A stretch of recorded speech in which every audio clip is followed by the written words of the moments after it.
நீண்ட காலத்திற்கு முன்பு பாஞ்சாலங்குறிச்சி இராச்சியத்தில் வீரபாண்டிய கட்டபொம்மன் ஒரு துணிச்சலான தமிழ் தலைவன்.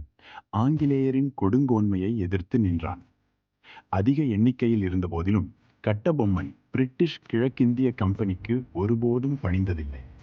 ஒரு நாள் பிரிட்டிஷ் படைகள் அவரது ராஜ்யத்திடம் பெரும் காணிக்கையை கேட்டன.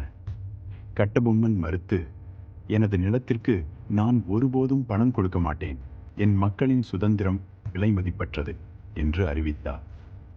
ஆத்திரமடைந்த ஆங்கிலேயர்கள் அவரை பிடிக்க இராணுவ வீரர்களை அனுப்பினர்.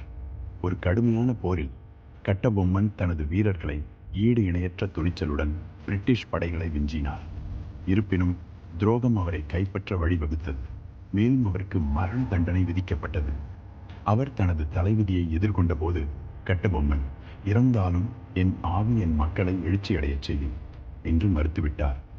அவரது துணிச்சல் எண்ணற்ற கிளர்ச்சிகளை தூண்டியது. மேலும் அவரது மரபு தமிழர் பெருமை மற்றும் எதிர்ப்பின் அடையாளமாக வாழ்கிறது.